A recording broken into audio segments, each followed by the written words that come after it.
My, Mm. there is one thing I want to encourage you to do because I think you'd be especially good at it.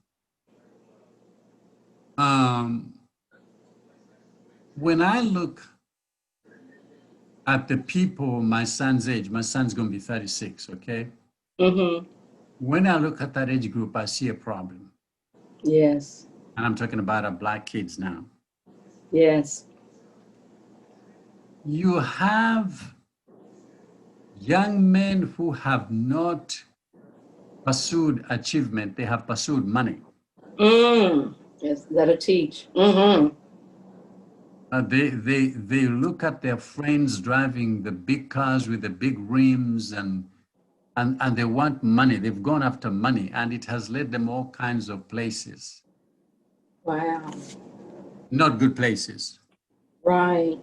And you got kids like your daughter, a few of her friends, and one of you that have gone after this and gone after this and gone after this. But when they look over here Mm. at potential mates, you got people that have underachieved to begin with, and you've got people that have not grown up. They have real life problems. Yes.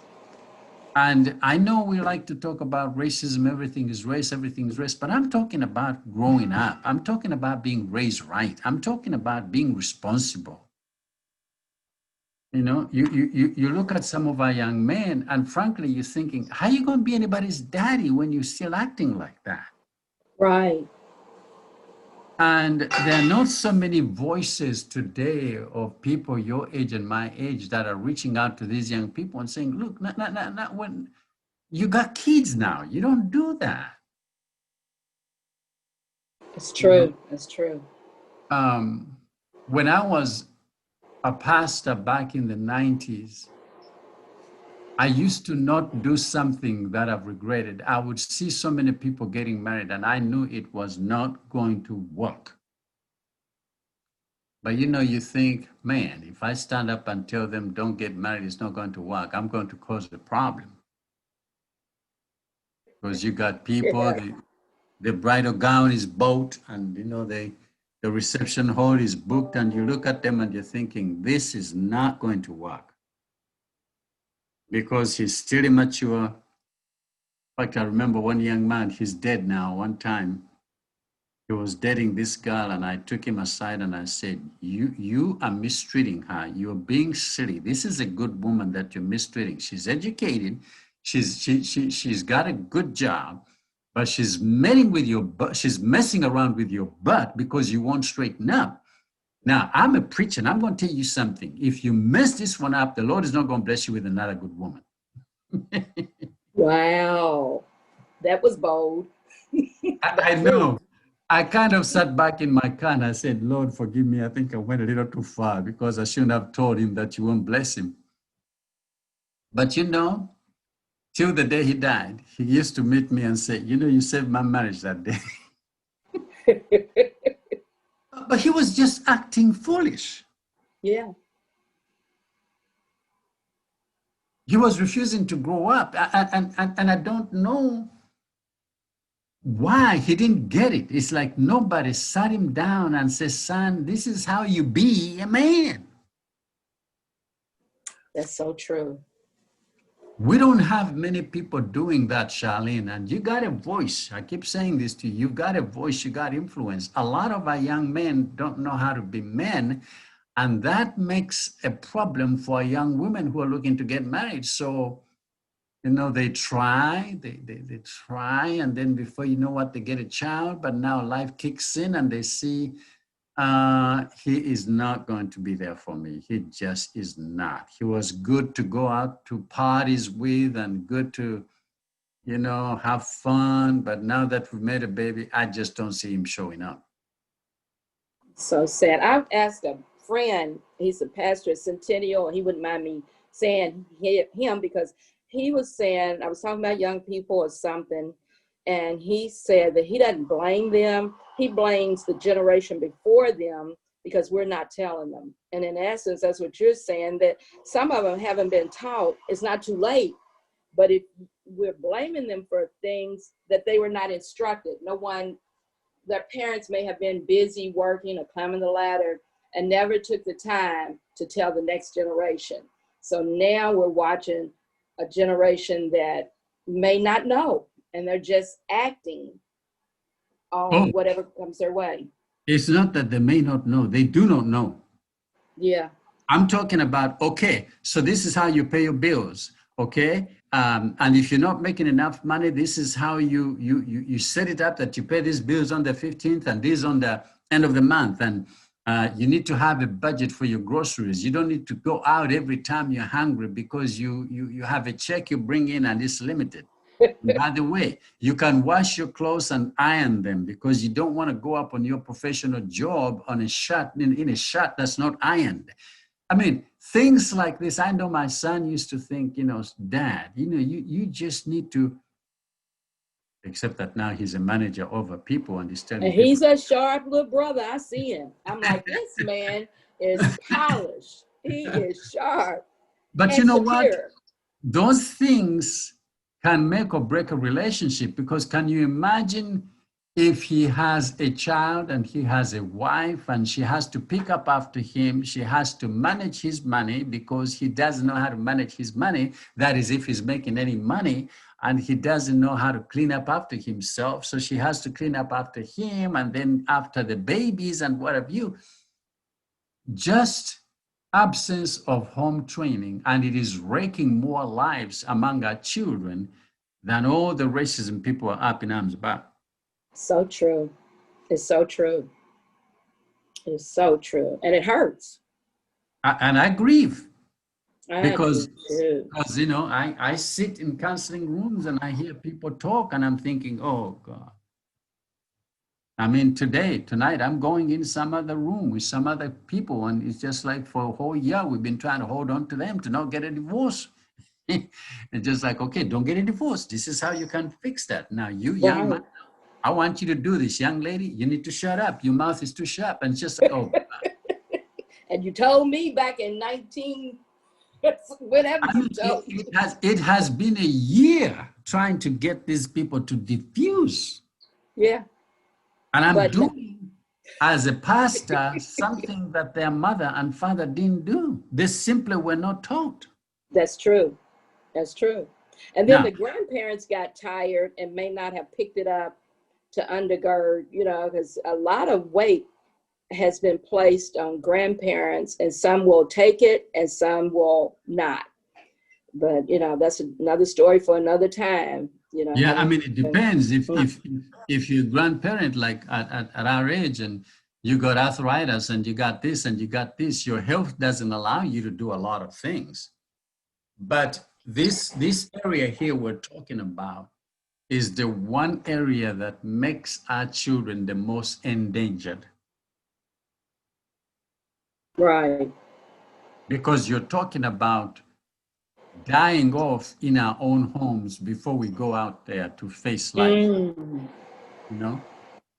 We should partner on something with the young men. If you said that I've got a gift of influence, and that's what Lifeline is about for women, generational women, hoping that we can hear each other and not be intimidated about different topics, but just listening first and not preaching, but listening first to show that we care. And so that's some of our conversations start off a little shady, a little different, because one time we talked about humility, was that outdated? But it's just to get that audience. And so don't mess around and say, yeah, because I got your cell phone number and all kind of numbers now, and I'll call you and you'll be telling me again, would you just leave me alone? I'm saying, no, can't do that. I stay busy, so don't be surprised if I'm hard to catch and pin down. But Okay. the thing that I'm talking about is somebody's got to start. I think that especially we as a race of people, I think are focusing in the wrong area because all of these things that people are up in arms about, yes, they're problems and yes, they're real. But if our children are not eating, if our children are not being raised the right way, if by the time they're 12, 13, they have already been set up to fail in life, we got a problem. Yeah. Yes, sir. You're right. Studies have shown that most Black boys are lost by the time they turn 12. I mean, Ouch. just based on what they have been able to get in their homes coming up or not get, Wow. you've lost them. And that's middle school. That's one of the most dangerous areas for young black boys. It's like they just need somebody to get in their face like a father and say, this is what you do, this is what you don't do, this is, and you know, they're like, you know, they're so tough, they don't want to hear nothing, but they need to. So true. Yeah, see, to me, this is where I spend my energy because to me, the results are far more worth it than going out there worrying about who did what. I mean, those things are important, but we're losing our children before they leave our homes. So true. And it's So, evident when you see how they respond to their parents, that the lack of respect at home, and then it goes abroad, and the world's not going to bow down to them if they don't know how to learn to respect in the house and values. well, they're going to be shot in the streets and you can demonstrate all day long, but they're dead. Yeah. You know, so I'm really, really in pain over that because when I look at that age group, ages 9 to 13 of our grandchildren, children, I am very concerned. I think anything we can do. I got a call from one of the young ladies that you know very well, and she was asking me something, and she was having a problem, and she said, "I look to this man. He's an elder, but the way he was talking to my son was just not right." I said, "You know what? Leave him alone. He just doesn't get it. You know." Um, Right. he needed this man to talk to his son like a father, Right. but the person couldn't. And it was disappointing because this is what we need to do, those of us that God has left around. You need to speak to the young women and say, honeybee, I mean, you know, I'll give you an example of what I mean. There's a young lady that I know, she's about 23, 24. She really wants to get married so bad. But the thing she's doing, which is wrong, is she just keeps getting all these good for nothing boys. And then before you know what, she bolts and leaves home and goes, and for about 2 or 3, 6 months, she's gone. And I've been telling her for a year, I say, you keep doing that, you're going to get pregnant. And if you get pregnant, you're creating problems. And sometimes I feel like I'm fighting everybody because everybody feels like, well, you know, you need to shut up, that ain't your child. You're going to get someone's feelings hurt. Well, she got pregnant. Right. And as you can see, you know, when you get pregnant, there's a lot of stress. And so she's stressed and what have you. And so her and the boyfriend started fighting. And before you know what, the police was called. Now she had to take out an EPO against the man and leave the man. But she has a child now. Right. And the child was born around March in the midst of lockdown. Well, fast forward, I got a call the other day that she wants to get married. I said, what? She's found somebody, another person to marry. And so I said, I am not endorsing that. I'm not a part of that. I will not be a part of that. So yesterday I sat down the mother and I said, have you lost your everlasting mind, your everlasting mind? This child is not ready to be married to anybody. Well, now you know she really wants to get this done. And I'm thinking, I'm saying, don't go by what she feels. Go by what she will be dealing with 5 years down the road. She had a child in March by another person, and she's found another person already. Wow. It hurts. But Charlene, I felt like I was the bad guy for speaking up, and yet I'm looking out for this child's future. Mm-hmm. You don't have a choice but to speak up because that's what you've been charged to do, knowing, But you know. it's so funny that the family I'm trying to help don't get it. They were more upset with the fact that I won't be part of the wedding than anything else I had to say. Right. I'm Was thinking, it? Are you just going to play dress up or what? Do you see that there's a life here in danger? They don't see, and then that's what makes it difficult, because you got to keep going, but you can't compromise. And it's amazing how you're not celebrated because you don't compromise, but their celebration is in vain anyway, but it hurts. I feel very sorry for God, because I'm thinking to myself, my goodness. I mean, if you have to deal with all of us and we're like that, I'm thinking. I know it. I love it. I love it. It just amazes me. It excites me when you see how he just does his God thing. I'm like, man, yeah, you so God. I know. I was telling Mary, I said, you know what? I'm getting off my high horse because I've done God that way. So I'm not going to be also righteous. But I think this is what some of us have been left here to do, because, again, I'm coming back to you. You have the gift of influence. You may not be a pastor of a church, but people look up to you. You have a voice.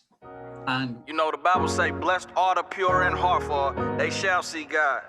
And I just ask him to create in me a clean heart, oh God, and renew a right spirit within me. Now, I'm not no preacher or anything, but it's all about purifying your body, keeping your heart clean, keeping your heart pure. Thank you, God, for keeping a clean heart in me. I ask for your blessing. Amen. So hold on, my brother. He gon' be with you, won't deceive you, never leave you. Sister. He gon' be with you, won't deceive you, never leave you. It matters how you end, but he's with you from the start. That's the only way to keep a healthy heart, make my heart pure. He gon' be with you, won't deceive you, never leave you.